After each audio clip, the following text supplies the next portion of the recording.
Hello friend, तो कैसे आप लोग। आई होप कि आप लोग मस्त होंगे। चलिए, हम लोग पढ़े थे हिंदी व्याकरण में वर्णमाला, जिसमें हम लोग सभी स्वर पढ़ चुके थे। हम लोग को अब यहाँ इस क्लास में हम लोग को पढ़ना है व्यंजन। क्या पढ़ना है? व्यंजन।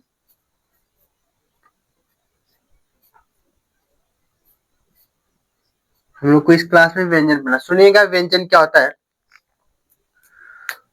तो स्वरों की सहायता से बोले जाने वाले वर्णों को व्यंजन कहते हैं। एक बार फिर से सुनिएगा। स्वरों की सहायता से बोले जाने वाले वर्णों को व्यंजन कहते हैं। चलिए लिखिएगा। स्वरों की सहायता से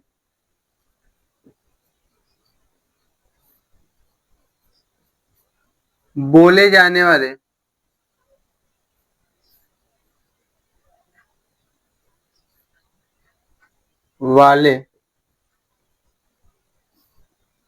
वर्णों को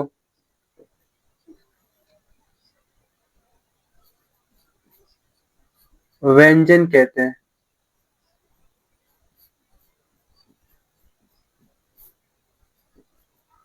एक बार फिर से सुनिएगा कि स्वरों की सहायता से बोले जाने वाले वर्णों को क्या कहते हैं? व्यंजन कहते हैं। चलिए हम लोग क्लास में याद ही कर लेंगे ना, सुनते सुनते याद हो जाएगा। चलिए लिखिएगा। व्यंजन को व्यंजन को संस्कृत में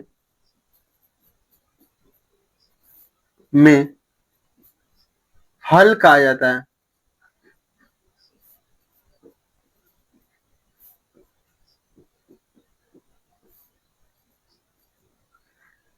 व्यंजन को संस्कृत में क्या कहते हैं? हल कहते हैं। लिखिएगा स्टार पॉइंट बनाकर। मूल व्यंजनों की संख्या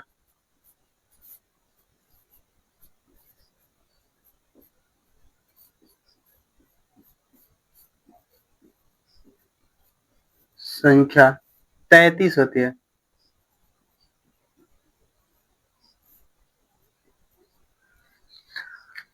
व्यंजन किसे कहते हैं? तो स्वरों की सहायता से बोले जाने वाले वर्णों को व्यंजन कहते हैं। व्यंजन को संस्कृत में क्या कहते हैं? हल कहते हैं। मूल व्यंजनों की संख्या कितना होता है? 33 होता है। लिखिएगा कि कौन कौन से होते हैं। तो लिखिए क, ख, ग, घ, अंग, च, छ, ज, झ, ञ, ट, ठ, ड, ढ, ड़, त, थ, द, ध, न, प, फ, ब, भ, म, य, र, ल, व, स, स, स, ह। सुनिएगा, ये कितने हो गए? 33 हो गए। देखिए गिनिए। 1 2 3 4 5 6 7 8 9 10 11 12 13 14 15 16 17 18 19 20 21 22 23 24 25 26 27 28 29 30 31 32 33। तो मूल व्यंजन कितने होते हैं? 33 होते हैं। देखिएगा यहाँ से क वर्ग से पहले देखिएगा। इसको हम लोग बोलते हैं क वर्ग। क्या बोलते हैं? क वर्ग। इसको हम लोग बोलते हैं च वर्ग। इसको हम लोग ट वर्ग बोलते हैं। इसको त वर्ग। इसको प वर्ग। इसको बोलते हैं अंतस्थ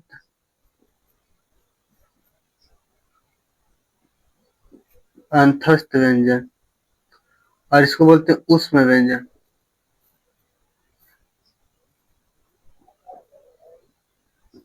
सुनिएगा, जो क वर्ग यानी क से अंगा तक को जो ये वर्ड है, इनको क्या बोलते हैं? क वर्ग। इसी प्रकार च से इया तक को च वर्ग, ट से र तक को ट वर्ग, त से न तक को त वर्ग, प से म तक को प वर्ग, और जो य र ल है इनको बोलते हैं अंतस्थ। स स स ह को बोलते हैं उष्म व्यंजन। जो क से प वर्ग तक के वर्ण इनको हम लोग बोलते हैं वर्गीय या स्पर्शी व्यंजन। इसको वर्गीय या फिर स्पर्शीय व्यंजन कहते हैं।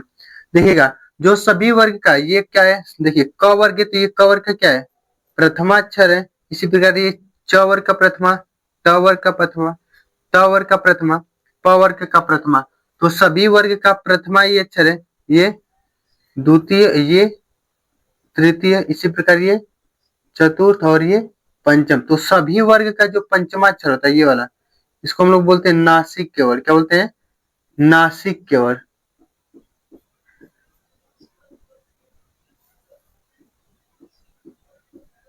क्या बोलते हैं, नासिक वर्ग। चलिए इन लोग के पहले बारे में समझ लेते हैं कि देखिए अंतस्थ वर्ग क्या होता है कि वे वर्ड जिनका उच्चारण स्वर और व्यंजन के बीच होता है उन्हें क्या कहते हैं, अंतस्थ व्यंजन। जैसे में य र ल व। उसमें व्यंजन क्या होता है कि वे वर्ड जिनके उच्चारण में मुख से गर्म हवा निकलती है उन्हें क्या कहते हैं, उसमें व्यंजन। जैसे स स स ह। नासिक के वर्ड क्या होता है कि वे वर्ड जिनके उच्चारण में नाक से ध्वनि निकलती है उन्हें क्या कहते हैं, नासिक के वर्ड। जैसे ञ र न म, इसको बोलेंगे तो क्या होगा, नाक से ध्वनि आती है। फिर वर्गीय व्यंजन या फिर स्पर्शी व्यंजन क्या होता है, तो वे वर्ड जिनके उच्चारण मुखांग को स्पर्श करते हुए होते हैं उन्हें क्या कहते हैं, वर्गीय व्यंजन या फिर स्पर्शीय व्यंजन। चलिए एक एक का हेडिंग डालकर समझते हैं क्या है। चलिए स्टार पॉइंट बना के पहले लिखिएगा, वर्गीय व्यंजन, वर्गीय व्यंजनों की संख्या।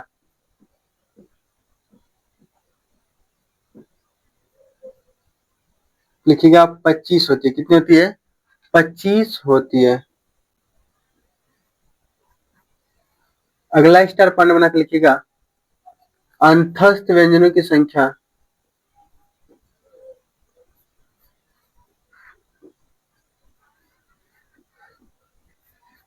की संख्या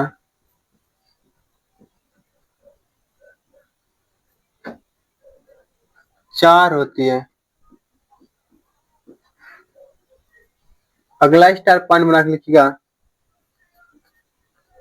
उष्म या उष्मीय व्यंजनों की संख्या, की संख्या 4 होती है।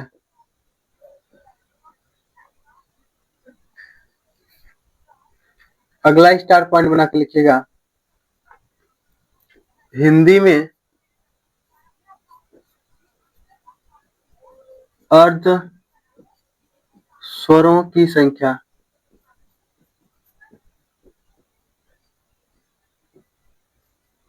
दो होता है। कौन कौन सा लिख लीजिएगा, य और व। अभी सब लिखवाएंगे फिर से।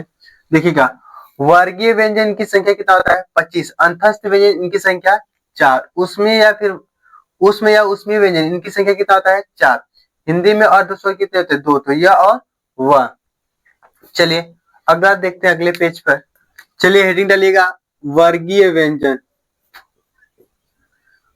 वर्गीय या स्पर्शी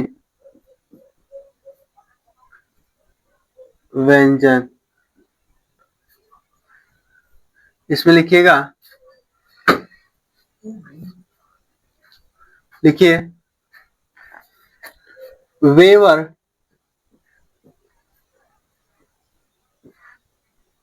जिनके उच्चारण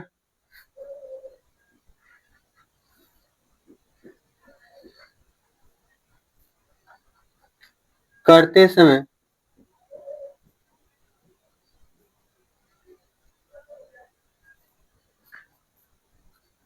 समय मुखांग को स्पर्श करते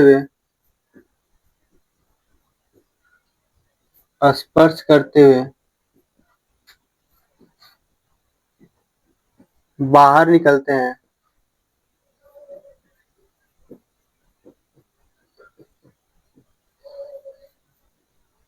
बाहर निकलते हैं उन्हें वर्गीय या स्पर्शी व्यंजन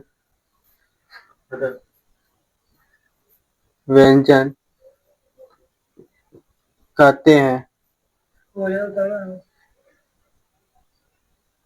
मैं समझा था। उन्हें वर्गीय या स्पर्शी व्यंजन कहते हैं। लिखिएगा स्टार पॉइंट बनाकर। इनकी संख्या 25 होती है। इनकी संख्या कितना होता है? 25 होता है। चलिए अगला स्टार पॉइंट बनाकर अगला हेडिंग लिखिएगा, अंतस्थ व्यंजन।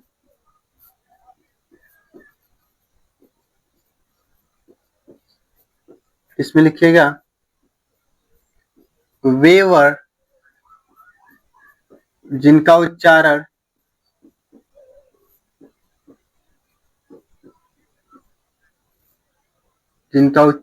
स्वर और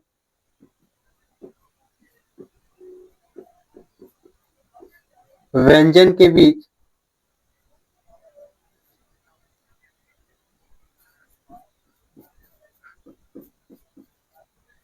होता है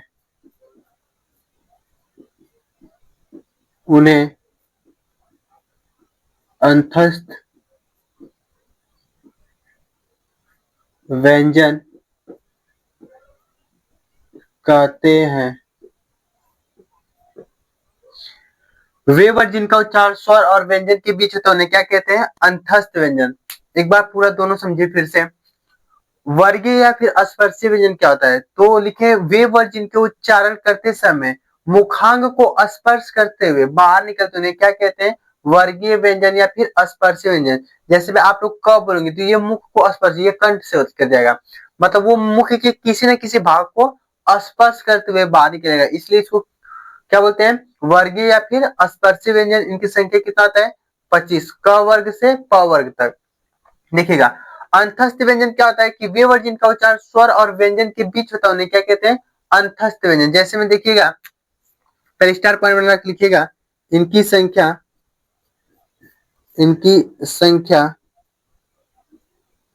4 होती है। कितनी होती है? 4 होती है। अभी लिखवाए हैं।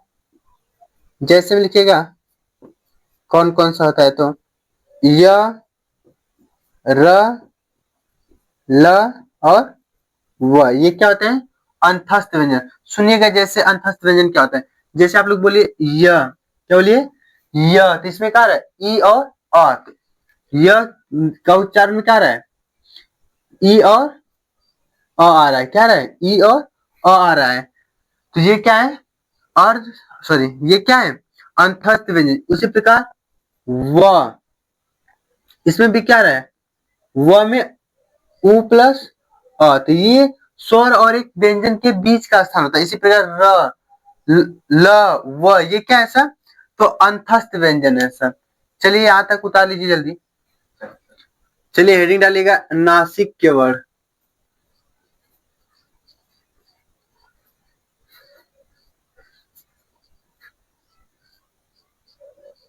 इसमें लिखिएगा वे वर्ण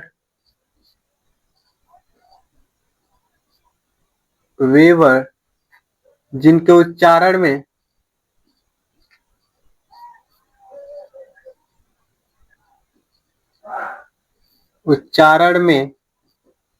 नाक से ध्वनि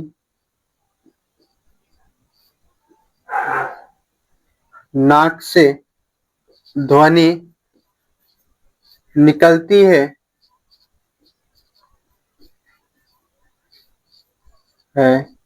उन्हें नासिक वर्ण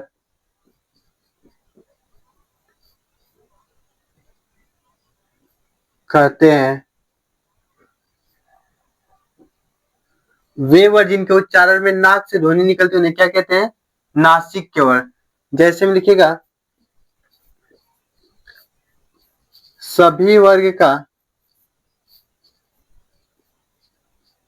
का पंचमा अक्षर अक्षर नासिक के वर्ड होते हैं।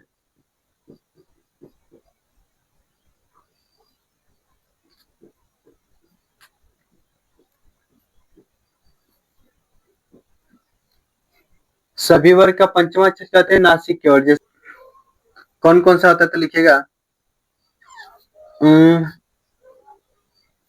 र, सॉरी के बाद ञ, फिर र, फिर न, फिर ये म। इसको सही से बना लीजिए। ये अंग, फिर ञ, फिर र, फिर न, फिर म। ये क्या होते हैं तो नासिक के वर्ड होते हैं। क्या होते हैं नासिक के वर्ड। अर्थात इसको जब बोलेंगे तो क्या होगा नाक से ध्वनि निकलेगी। चलिए अगला हेडिंग डालिएगा ऊष्मीय व्यंजन। इसमें लिखिएगा वे वर्ड जिनके उच्चारण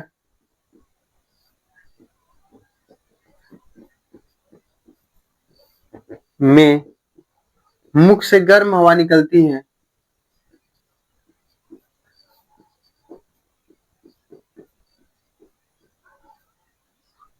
हवा निकलती है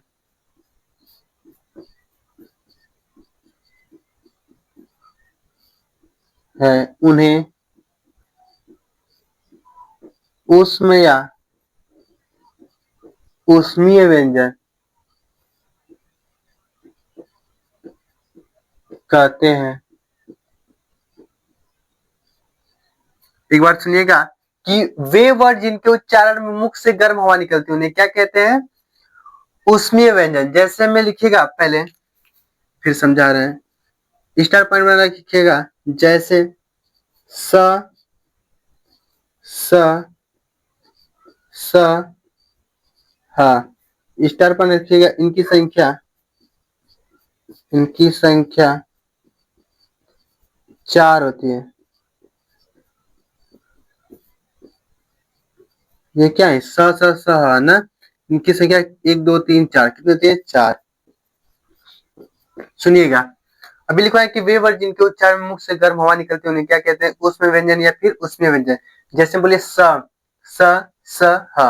नहीं महसूस, ऐसे बोलिए स, स, स, स, ह। तो क्या है मुंह से गर्म हवा निकल रही है ना, तो इन्हें क्या कहते हैं ऊष्मीय व्यंजन। इनकी संख्या कितना होता है 4, स, स, स, ह। चलिए हेडिंग डालिएगा कंपन के आधार पे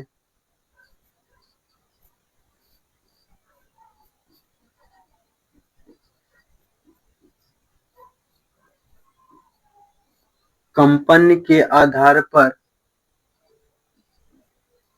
वर्ण के भेद।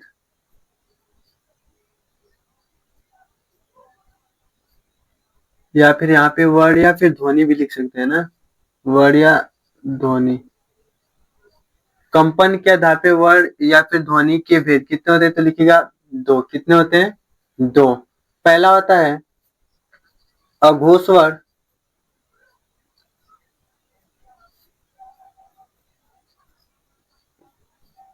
और दूसरा होता है सघोष वर्ण या घोष वर्ण। कंपन के आधार पे वर्ण के भेद या फिर ध्वनि के भेद कितने होते हैं तो 2। अघोष वर्ण और सघोष वर्ण। सुनिएगा अघोष वर्ण क्या होता है, पहले हेडिंग डालिए अघोष वर्ण।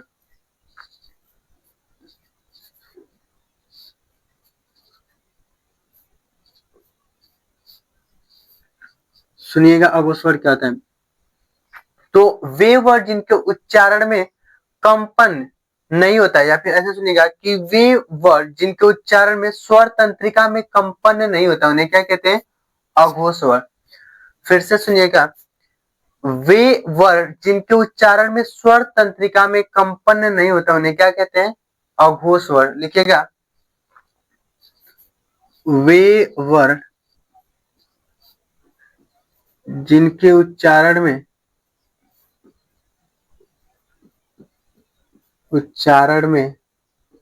स्वर तंत्रिका में स्वर तंत्रिका में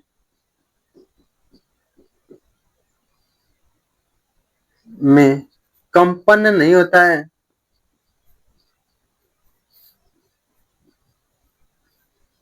होता है, उन्हें अघोष स्वर कहते हैं। वे वर्ड जिनके उच्चारण में स्वर तंत्रिका में कंपन नहीं होता उन्हें क्या कहते हैं? अघोष स्वर। जैसे में लिखिए, सभी वर्ग का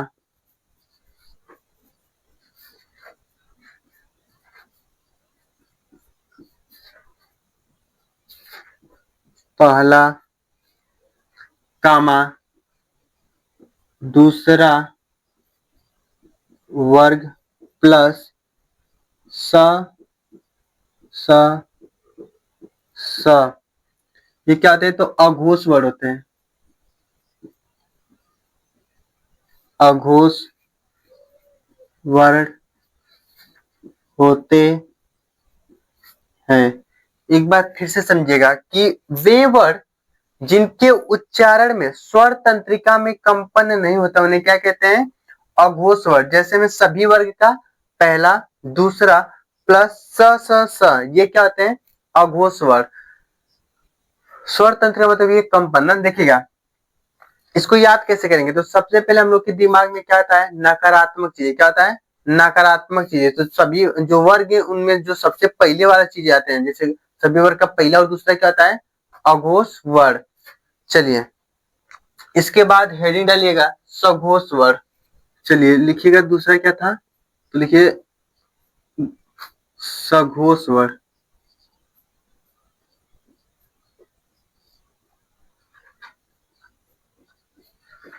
इसमें लिखिएगा वे वर्ड जिनके उच्चारण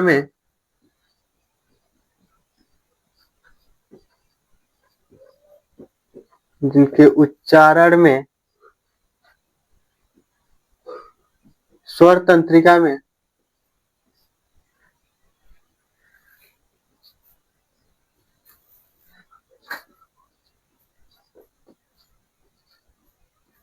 स्वर तंत्रिका में कंपन होता है,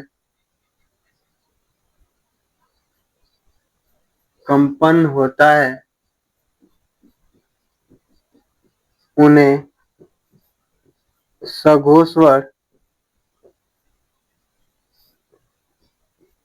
कहते हैं। वे वर्ड जिनके उच्चारण में स्वर तंत्रिका में कंपन होता है उन्हें क्या कहते हैं? सघोष वर्ड। जैसे में लिखेगा सभी वर्ग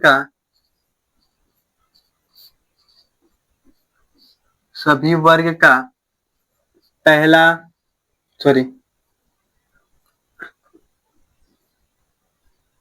तीसरा चौथा पांचवा प्लस सभी स्वर कोष्टक में लिखिएगा री को छोड़कर प्लस अंतस्थ व्यंजन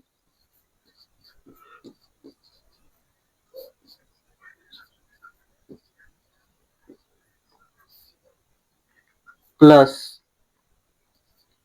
हाँ। एक बार फिर से समझिएगा कि वे वर्ड जिनके उच्चारण में स्वर तंत्रिका में कंपन होता है उन्हें क्या कहते हैं? सघोष वर्ड। जैसे सभी वर्ग का तीसरा चौथा पांचवा ये क्या होते हैं? प्लस सभी स्वर ये क्या होते हैं? तो सघोष वर्ड होते हैं, लेकिन हदी को छोड़कर। इसमें देखिए हाँ, जैसे मतलब सुनिएगा, आप लोग बोलेंगे ग घ अंगा, तो ये क्या हो रहा है? इसमें कंपन हो रहा है, ये झंझनाट टाइप मतलब झंझनाट जैसे हो रहा है इसमें। तो ये क्या है? सभी सघोष वर्ड। चलिए अगला हेडिंग डालिएगा प्राण वायु के आधार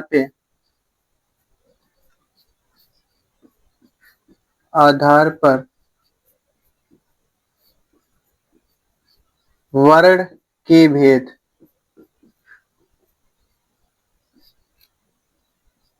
प्राणवायु के आधार पे वर्ण के भेद। अच्छा, इसमें पहले स्टार पॉइंट बना के लिखिएगा कहीं नीचे, इसके इसी के नीचे लिखिएगा, इसके नीचे लिखिएगा सघोष वर्णों की संख्या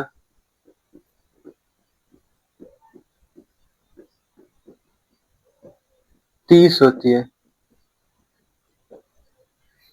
चलिए, अभी ये देखिए प्राणवायु के आधार पे वर्ण के भेद, तो इसमें लिखेगा 2 होते हैं। कितने?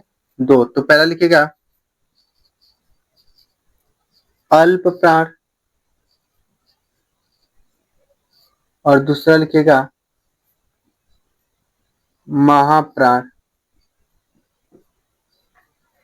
पहला रिंग डालिएगा अल्प प्राण।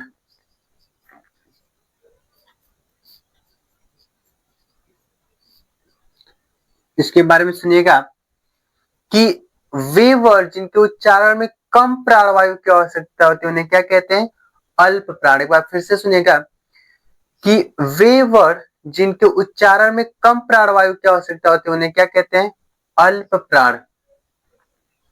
जैसे आप लोग बोले क, तो ये क बोल रहे हैं तो क्या हो रहा है? कम हुआ। लेकिन ख, ख बोल रहे हैं तो क्या हो रहा है? ज्यादा हवा निकल रहा है। तो जो क है वो अल्प प्राण और जो ख है वो महाप्राण। पहले ये लिखिएगा अल्प प्राण, लिखिएगा वे वर्ण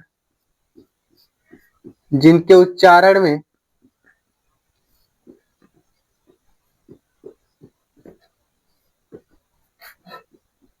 कम प्राणवायु की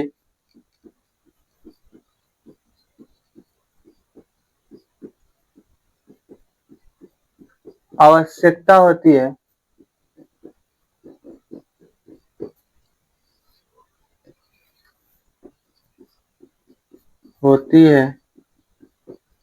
उन्हें अल्प प्राण कहते हैं। वे वर्ड जिनके उच्चारण में कम प्राणवायु की आवश्यकता होती है उन्हें क्या कहते हैं? अल्प प्राण। जैसे में लिखिएगा सभी वर्ग का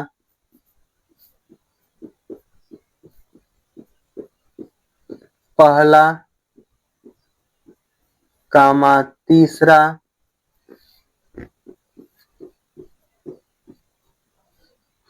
कामा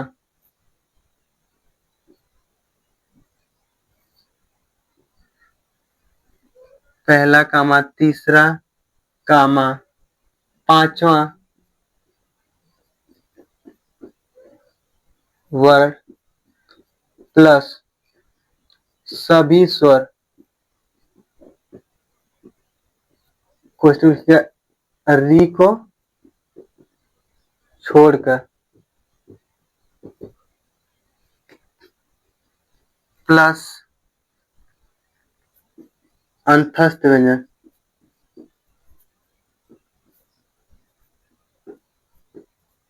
प्लस ड, ये क्या होते हैं? तो ये अल्प अल्प प्राण होते हैं। इनकी संख्या कितनी होती है? तो इनकी संख्या भी 30 होती है। चलिए देख, अगला हेडिंग डालते हैं महाप्राण। अगला हेडिंग डालिएगा महाप्राण।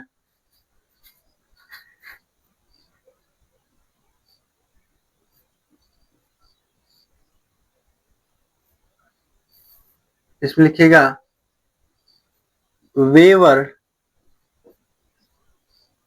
जिनके उच्चारण में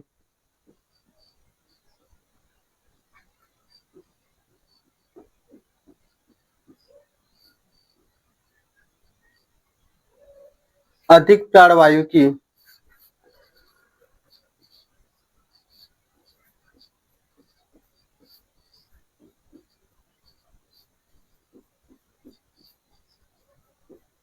आवश्यकता होती है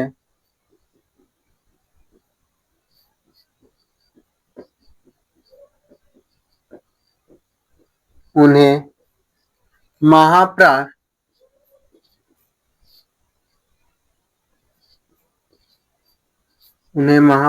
कहते हैं।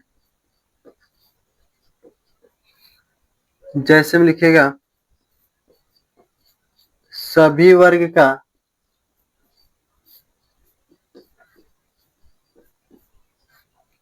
दूसरा कामा चौथा प्लस ऊष्म व्यंजन। अच्छा लिखेगा दूसरा कामा चौथा वर्ण प्लस ऊष्म व्यंजन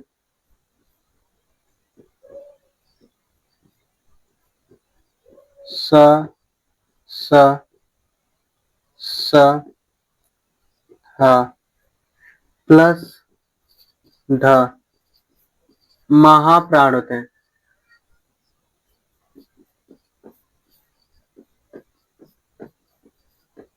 स्टार पॉइंट बनाकर लिखिएगा इनकी संख्या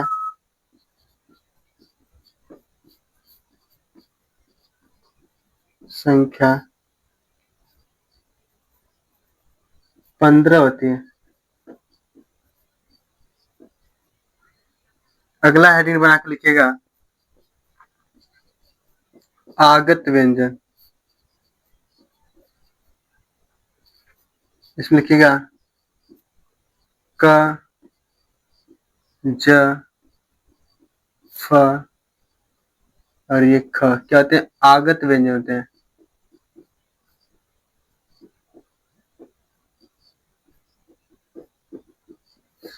इसमें लिखिएगा यह विदेशी भाषा के शब्द, यह विदेशी भाषा के वर्ण है। ये किस भाषा के वर्ण है तो विदेशी, ये फारसी भाषा के है ना। अच्छा ये विदेशी में कौन से तो फारसी भाषा के। एक बार फिर से सुनिएगा, वे वर्ड जिनके उच्चारण में अधिक प्राणवायु की आवश्यकता होती है उन्हें क्या कहते हैं महाप्राण। जैसे सभी वर्ग का दूसरा कामा चौथा प्लस ऊष्म व्यंजन स स स ह प्लस ढ ये क्या होते हैं महाप्राण। इनकी संख्या कितना होता है 15। आगत व्यंजन क्या होता है क ज फ ख ये क्या होते हैं आगत व्यंजन, ये देसी भाषा के वर्ड हैं। देखिएगा महाप्राण में जैसे आप लोग अल्प प्राण क्या था क क बोल रहे तो मुंह से बहुत ना मात्रा में हवा निकल रही है, लेकिन बोले ख ख तो क्या है ख बोल रहे तो मुंह से ज्यादा हवा निकल रही है। घ बोल रहे तो मुंह से ज्यादा। इसी प्रकार स स स ह और ये ढ ये बोल रहे हैं तो क्या रहा है मुंह से ज्यादा हवा निकल रही है, तो ये क्या होते हैं महाप्राण। और जिसमें कम हवा निकलती है उसे अल्प प्राण। और ये आगत व्यंजन क ज फ ख ये क्या होते हैं आगत, इसको नुक्ता बोलते हैं ना। अभी ये सब बताएंगे, चलिए आगे देखते हैं क्या है। चलिए हेडिंग डालिएगा संयुक्त व्यंजन।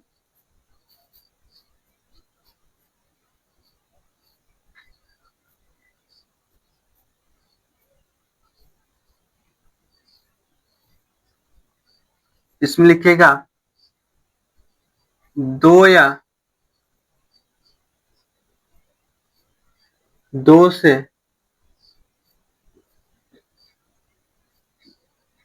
अधिक व्यंजनों के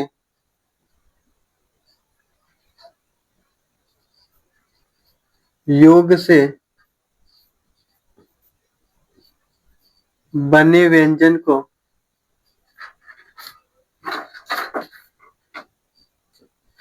संयुक्त व्यंजन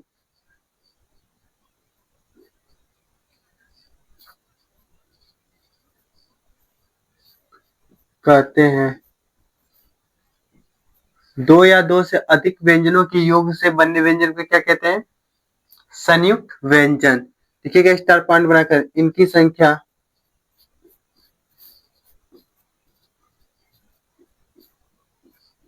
4 है। कितना है 4। जैसे में लिखिएगा छ त्र ज्ञा और ये स्र। देखिएगा ये जो छ ये किससे मिलकर बना है तो क प्लस स से। अगर इसमें हलंत लगा देंगे तो इसमें से बाहर निकलेगा स्वर ना, और जो छिपा वो क्या होगा बाहर। तो ये क प्लस स से मिलकर बनता है। इसी प्रकार ये त प्लस र से, तो इसमें हलंत लगाएंगे तो क्या होगा बाहर निकल हो जाएगा। इसी प्रकार ये अज्ञान ज प्लस यहाँ से मिलकर क्या बनाता है अज्ञात, तो इसमें भी अगर हम हलंत लगा देंगे तो और क्या होगा बाहर। इसी प्रकार स्र, ये बड़ा स और र से मिलकर क्या बनाता है? स्र। यहाँ तक समझ में आया? एक बार फिर से सुनिएगा।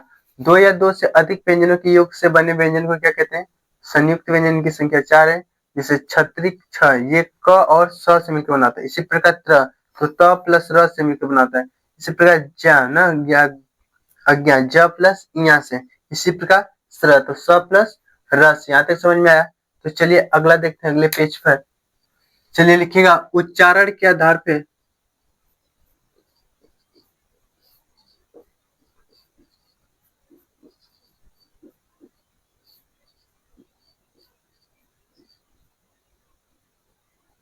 व्यंजन के भेद।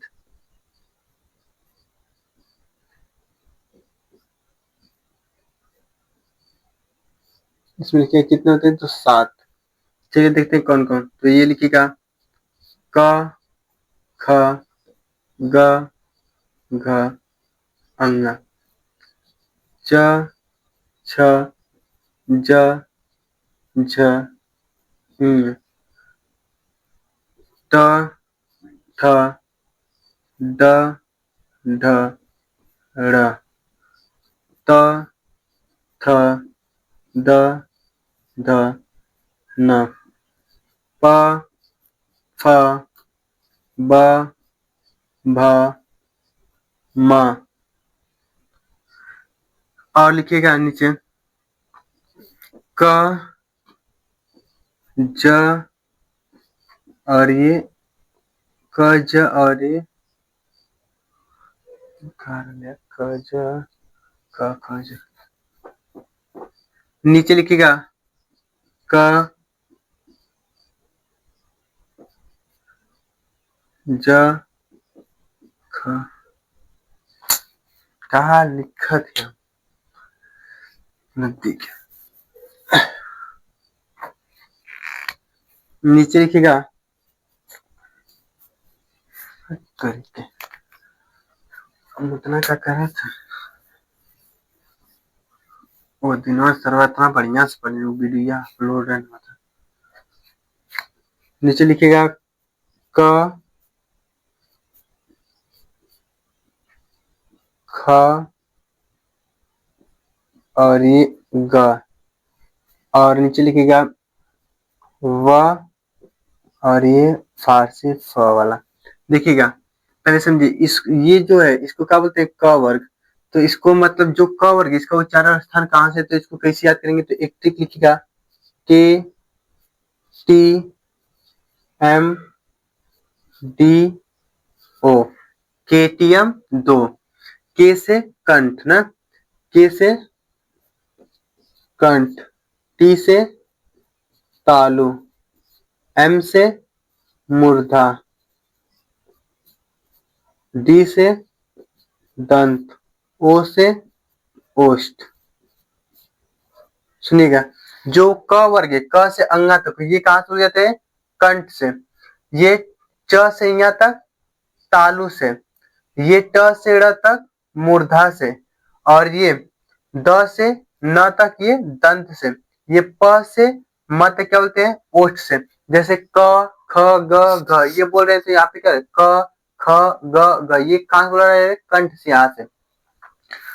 ये च छ ज झ ञ, च छ ज झ, तो ये जीभ क्या ऊपर जाके यहाँ है ना, तो ये क्या होता है? इसको बोलते हैं तालु। तो ये च छ ज झ ये कहां से हो जाता है? तालु से। इसी प्रकार ये ट ठ ड ढ ड़, ये क्या है? ऊपर जो मूर्धा है उस पे जाके चिप क्या रही है? टकरा रही है, सॉरी। ये क्या रहा है? मूर्धा। और देखिए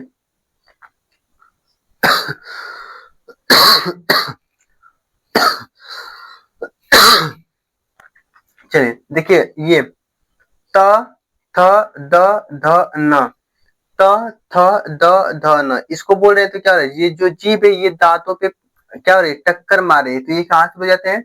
दंत से। इसी प्रकार ये देखिए, प फ ब भ म, इसको बोल रहे हैं। तो क्या रहा है? जो ओष्ठ आपस में क्या रहे हैं? सट रहे, तो ये कहां से बोल जाते हैं? ओष्ठ से। और ये देखिए, जो क ख और ये क्या है? ग, ये अली जी हवा, कहां से बोल जाते हैं? अली जी हवा, इसको क्या बोलते हैं? अली जी हवा।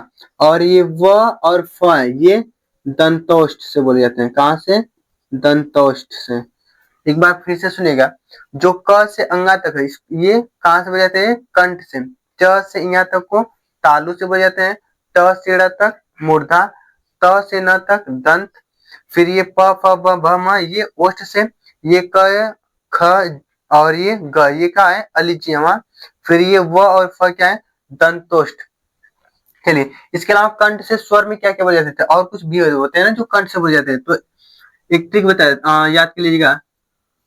विवाह, क्या? विवाह।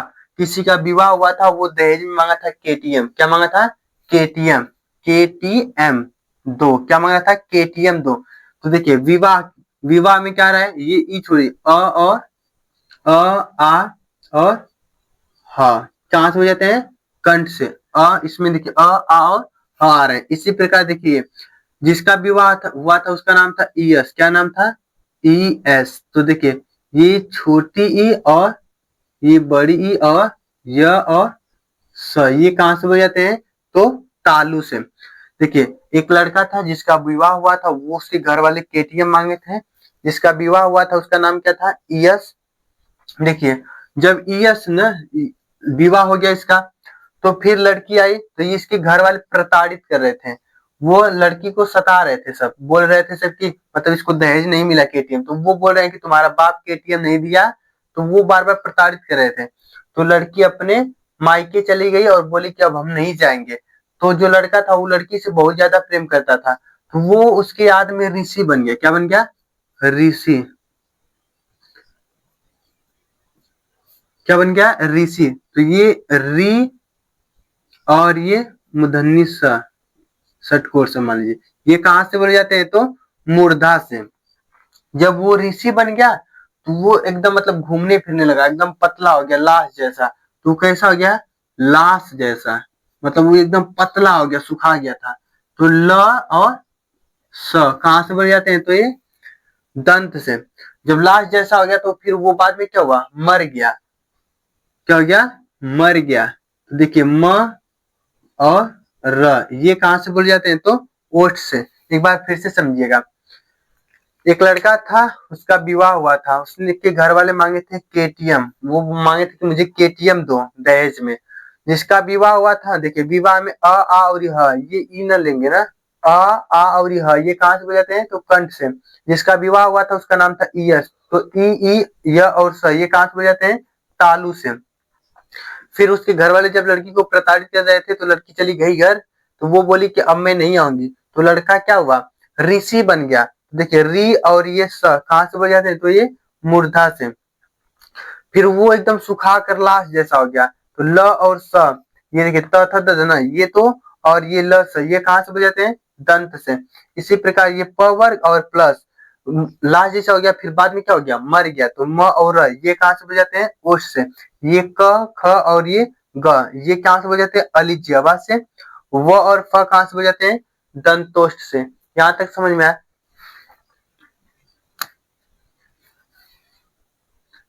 अगला हेडिंग डालिएगा।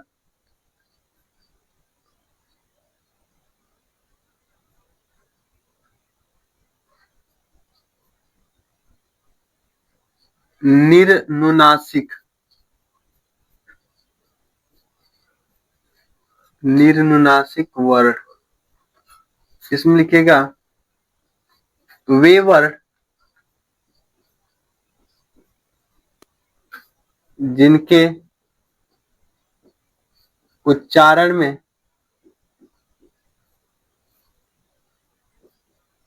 नाक से ध्वनि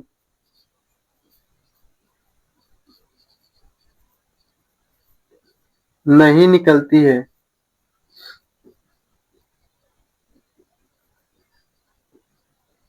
उन्हें निर्नुनासिक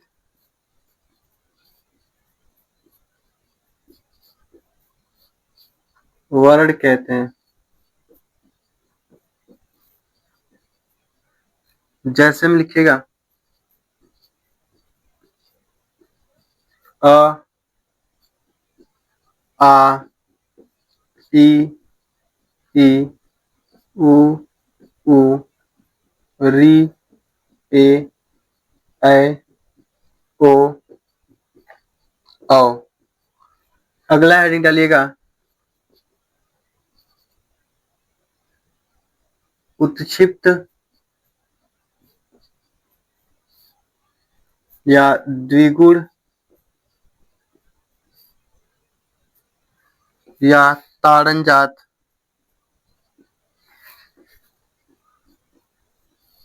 लिखिएगा ड और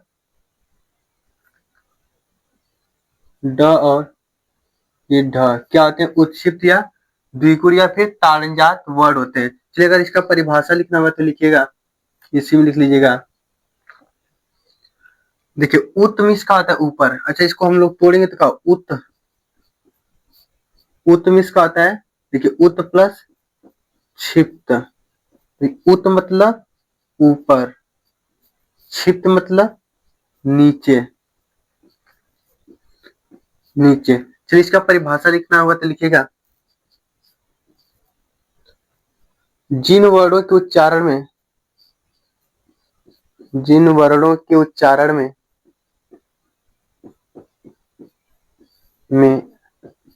जीभ झटके से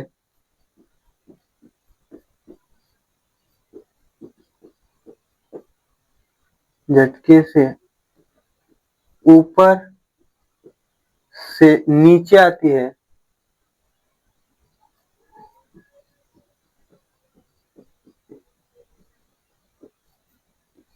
उन्हें उत्क्षिप्त वर्ड कहते हैं। देखिएगा कि जिन वर्णों का उच्चारण है ना, जिन वर्णों के उच्चारण में जो जीभ वो झटके से ऊपर और नीचे आती है उन्हें क्या कहते हैं? उत्क्षिप्त या द्विगुण या फिर ताड़न जाति। इनकी संख्या क्या होता है? दो, ड और ढ। ड ढ ये बोल रहे तो झटके से ऊपर क्या हो रही है? झटके से जीभ ऊपर जा रही है और तुरंत क्या जा रही है? नीचे आ जा रही है। तो ये क्या होता है? उत्क्षिप्त द्विगुण या फिर ताड़न जात। जहां तक समझ में आया। चलिए इसको मिटाते हैं, अगला देखते हैं अगले पेज पर। कोई स्टार पॉइंट बना के लिखिएगा ड कामा ढ को उत्क्षिप्त या द्विगुण या ताड़नजात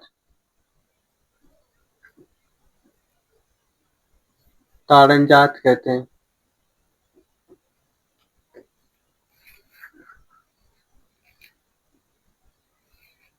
अगला स्टार पॉइंट बना के लिखिएगा न, स, ल और ज। इसको वत्सर्य व्यंजन कहते हैं।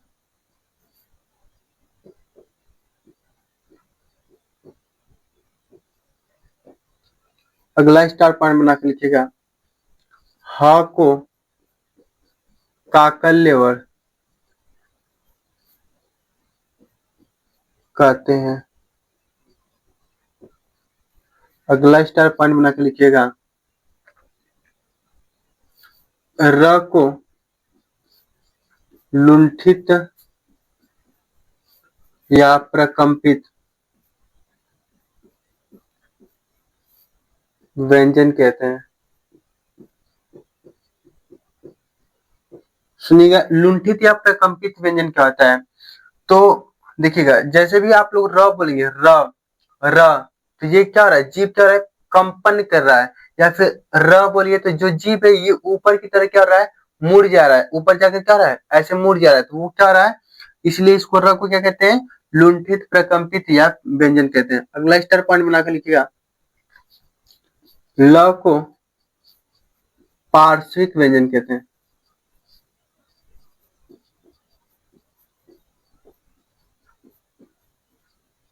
देखिए जैसे आप लोग ल बोलेंगे ल ल तो जब ल बोल रहे हैं तो ये क्या रहा है? जीभ के दोनों तरफ से क्या निकल रही है? हवा। तो उसे क्या कहते हैं? पार्श्विक व्यंजन लिख सकते हैं। ऐसे हेडिंग डालिएगा पार्श्विक व्यंजन। देखिएगा जिन वर्णों के उच्चारण में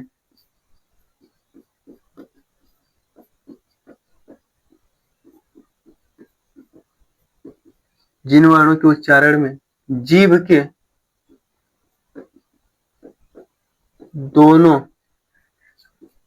तरफ से हवा बाहर आती है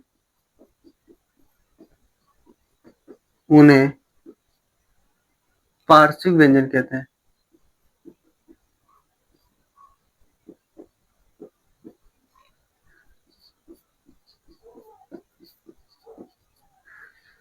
चलिए इतना हो गया, स्क्रीनशॉट ले लीजिए। चलिए अगला लिखिएगा, य कामा व को अर्ध स्वर कहते हैं।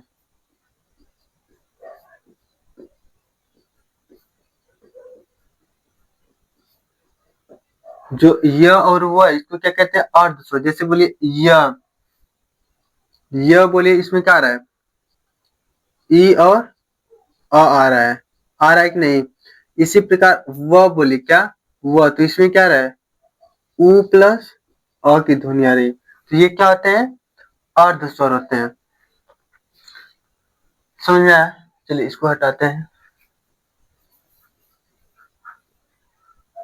हो गया। चलिए ऐसे लिखिएगा अगला, य कामा र ल व को संस्कृत में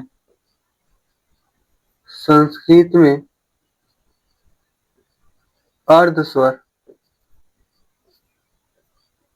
कहते हैं।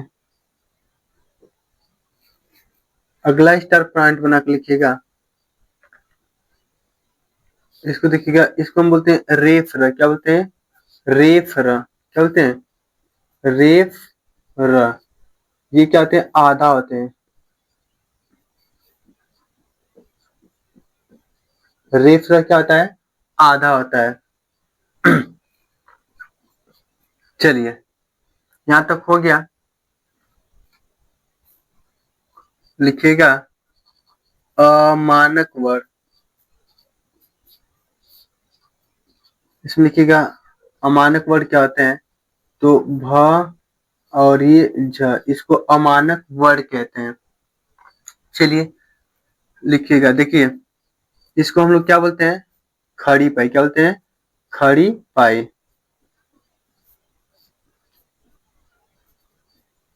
और इसको क्या बोलते हैं? ये वाला जो है इसको बोलते हैं सिरो रेख। क्या बोलते हैं? सिरो रेख। और ये क्या होता है? तो क वर्ग के पंचमा अक्षर पे लगाता है। पंचमा अक्षर पर लगा होता है। जैसे में क्या था? ये ड़ ना। अब देखिए ये वाला यहाँ पे जो होता है, इसको उत्क्षिप्त या द्विगुण या फिर ताड़नजात। उत्क्षिप्त, द्विगुण या ताड़न जात कहते हैं। जैसे में हम लोग क्या लिख देते हैं? ड और ढ में होता है ना।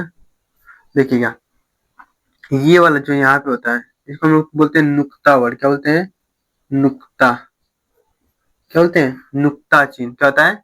नुक्ता चिन्ह। जैसे देखिएगा क फ ज और ये ग, इसके पहले ये जो नुक्ता का प्रयोग हुआ है, इसको सबसे पहले किसने प्रयोग किया था? तो राजा शिव प्रसाद सितारे हिंद।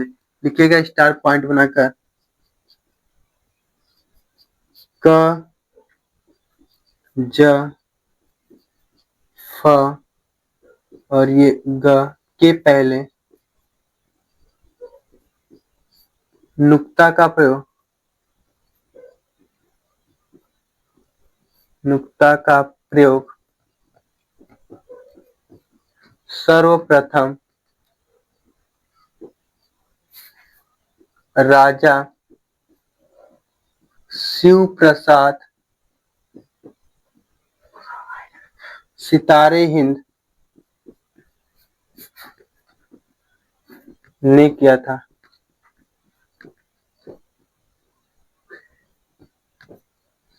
चलिए ये पूरा व्यंजन खत्म हो गया। तो बताइए कैसी लगी वीडियो। अगर वीडियो पसंद आई हो तो लाइक करें तथा चैनल पे नए हो तो सब्सक्राइब करें। मिलते हैं अगली वीडियो में नए अध्याय के साथ। तब तक के लिए जय हिंद।